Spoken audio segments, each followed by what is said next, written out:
जब आत्मा ही नहीं होती है तो अमर होने का भी सवाल नहीं है। आप मुझे शायद ऐसा सुनाओगे कि सर वो एनर्जी जो होती है वो कभी ख़त्म नहीं होती है, मैटर जो होता है कभी ख़त्म नहीं होता है, वो इटरनल होता है, वैसे ही आत्मा होती है। आप अगर मैटर की बात कर रहे हो या एनर्जी की बात कर रहे हो तो उसके बारे में मुझे कुछ भी आपसे मतभेद व्यक्त करने की जरूरत नहीं है। उदाहरण के तौर पर आप कोयला जलाते हो, कोयला जलने के बाद में उसका वायु में रूपांतरण होता है, राख में रूपांतरण होता है, वो वायु हवा में मिल जाता है, हवा फिर पानी के जरिए जमीन में जाती है, फिर उसमें से वृक्ष पनपता है।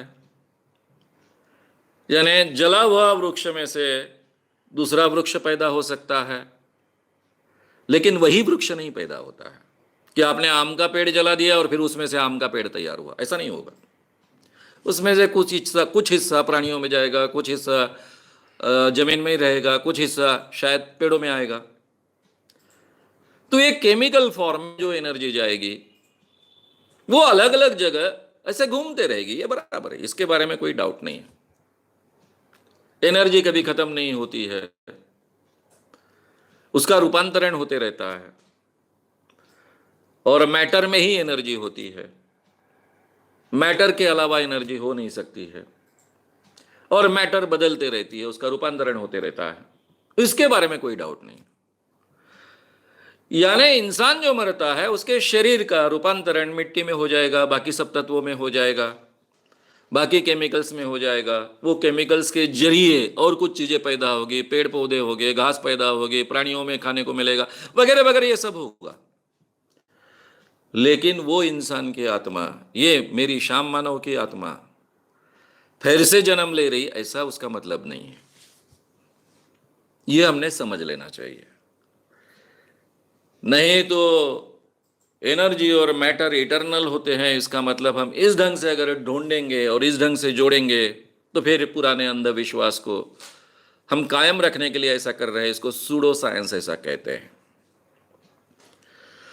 अब आपके सवाल आपके मन में एक और आया होगा कि सर आप कह रहे हो कि आत्मा नहीं होती है, फिर इंसान कैसे जिंदा होता है? यह सवाल तो मेरे दिमाग में बहुत पहले आया, क्योंकि मैं तो बहुत ही धार्मिक व्यक्ति था, आध्यात्मिक व्यक्ति था। जब मुझे पता चला कि आत्मा ही नहीं होती है, उसके बारे में ऐसे ऐसे संशोधन हो चुके हैं, मैं अंदर से हिल गया था। मुझे इन सवालों के जवाब ढूंढने पड़े, और इन सवालों के जवाब ठीक ढंग से मैं अपने आप को दे पाया, इसीलिए मैं कन्विंस भी हो पाया। वही जवाब मैं आप तक पहुंचा रहा हूं। अकोला कृषि विद्यापीठ, अकोला कृषि विश्वविद्यालय, एग्रीकल्चर यूनिवर्सिटी है, वहां जो रिसर्च स्टूडेंट हैं उनके सामने एक मेरा व्याख्यान था।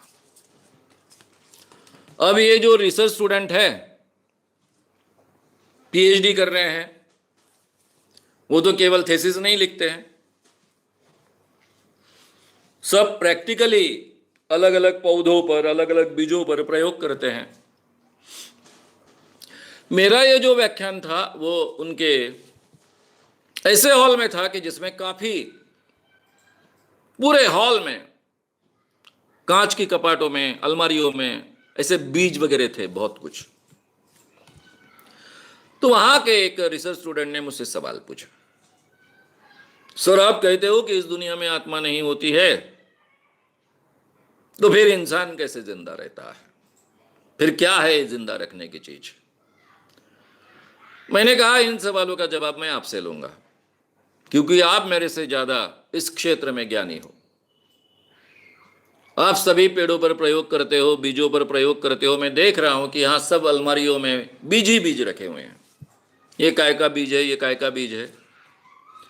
फिर वो मुझे बताने लगे ये इसका बीज है, ये उसका बीज है, ये इसका बीज है। ले काय के आधार पर कह रहे हो? उस पर लेबल है इसलिए? नहीं, बोले हम पहचानते हैं बहुत अच्छे ढंग से।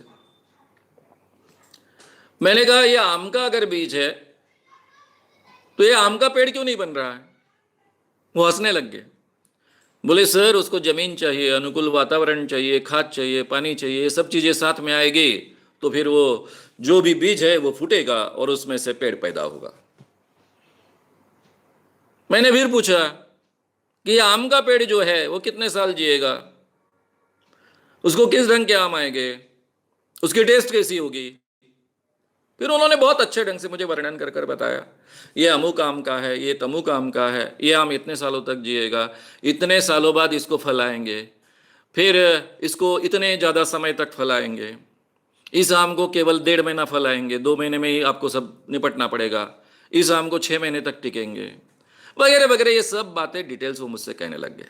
बोले किस आधार पर आप कह रहे हो, ऐसा क्या है उस बीज में। फिर उन्होंने कहा कि इस बीज में ऐसा प्रोग्रामिंग है कि ये बीज में ही प्रोग्रामिंग है कि ये बीज जब भी खुलेगा फूलेगा, उसको जब वातावरण मिलेगा खिलने का, उसका पेड़ बनेगा, तब ये पेड़ को कौन सी उम्र में फल आने वाले हैं, फूल आने वाले हैं, कब मरने वाला है, कितने सालों तक फल देगा, वो फलों की टेस्ट कैसी रहेगी, ये सब कुछ उसमें प्रोग्राम होता है। फिर मैंने उनसे पूछा कि जब आप यहां पर ये है, ये सब बीज, ये तो जिंदे नहीं है। वो बोले सर जिंदे है लेकिन डॉर्मेंट है। क्योंकि मेरा अगला सवाल था जिंदे है तो फिर वो बढ़ क्यों नहीं रहे हैं। फिर उन्होंने शब्द का उपयोग किया कि वो डॉर्मेंट है। जब भी उनको जमीन और बाकी सब अनुकूल परिस्थिति मिल जाएगी तो वो खुलना शुरू करेंगे, खिलना शुरू करेंगे, और जैसे ही प्रस्फुटित होंगे, खुलेंगे, उसमें से पेड़ उगेगा और पेड़ बनेगा आगे चलकर। मैंने कहा ये बीज में अगर तुमने कोई गड़बड़ी की तो वो हंसने लग गए। बोले वही तो हमारा काम है, वही तो हमारा रिसर्च होता है कि बीज के कौन के हिस्से में क्या करना चाहिए, या फिर कलम कैसे करनी चाहिए पेड़ एक दूसरे के साथ में, वही तो हमारे रिसर्च होते हैं। हाँ सर बोले उसमें अलग अलग जगह होती हैं, उन जगहों का हम फायदा उठाकर इस ढंग से अलग अलग परिवर्तन करते हैं, इनके कुछ गुणों का उनके कुछ गुणों का कॉम्बिनेशन करते हैं, नई जातियां पैदा करते हैं। मैंने कहा ये तो बहुत ही सुंदर बात आपने मुझे समझाई है। अब आपने ही मेरा जवाब दे दिया है। अब मेरा सीधा सवाल है कि ये बीज यहाँ गिरे हैं, 1 साल हो गया, 2 साल हो गया, 5 साल हो गया, इनको ये डॉर्मेंट है। जैसे ही आप जमीन में रखते हो, उसको अनुकूल वातावरण उपलब्ध करा देते हो, वो खिलता है, पेड़ उगता है। इसमें आत्मा कहाँ से आई। वो कहते हैं, उन्होंने मुझे जवाब दिया, एग्रीकल्चर स्टूडेंट्स रिसर्च के कहते हैं कि उसी में वो निहित होती है, अलग से कोई चीज नहीं होता है। जीवन की सभी प्रक्रियाएं उसी में निहित होती है और वो केवल बढ़ते जाती है, विकसित होते जाती है। मैंने बोला आपने बिल्कुल सही जवाब दिया है। आत्मा के बारे में भी ऐसा ही है। ये आत्मा नाम की कोई चीज नहीं होती है, लेकिन स्त्री का अंडा बीज है, पुरुष का शुक्राणु है, दोनों साथ में आते हैं, दोनों में प्रोग्रामिंग होते हैं, दोनों के प्रोग्रामिंग का जो कॉम्बिनेशन होता है माँ के गर्भाशय में वो पनपते हैं। उसमें से कौन सी जगह से आंखें निर्माण होगी, नाक निर्माण होगी, ओठ निर्माण होगी, यह तय होता है, प्रोग्राम होता है। अगर सब वातावरण अनुकूल रहा गर्भाशय में तो अच्छे ढंग से वहां पर बच्चा फूलेगा, खिलेगा, फिर वो जन्म लेगा, फिर बढ़ते जाएगा। अब गर्भाशय में भी उसको अनुकूल वातावरण मिलना चाहिए तो अच्छे ढंग से बढ़ेगा, जन्मने के बाद भी उसको अच्छा वातावरण मिलना चाहिए तो अच्छे ढंग से बढ़ेगा। सेम झाड़ के बारे में होता है। अगर बीज अच्छा है, उसको अनुकूल वातावरण मिलेगा तो वो शुरुआत में बहुत अच्छे ढंग से खिलेगा, उसके बाद में भी उसको अनुकूल वातावरण चाहिए, बढ़ने के लिए वातावरण आवश्यक है वो चाहिए, तो अच्छा झाड़ खिलेगा। लेकिन बहुत प्रदूषण है, धूल आकर बार बार गिर रही है, तो ये झाड़, ये पेड़ अगर 60 साल तक जीता है तो वो 60 साल नहीं जिएगा, जल्दी मर जाएगा। वैसा ही इंसान के बारे में होता है।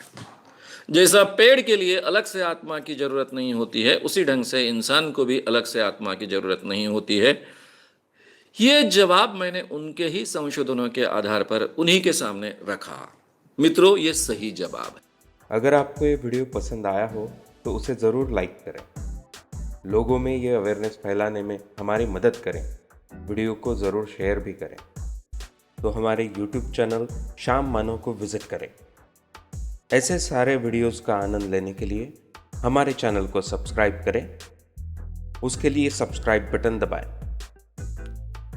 नए वीडियोज़ का नोटिफिकेशन पाने के लिए बेल आइकन दबाएं।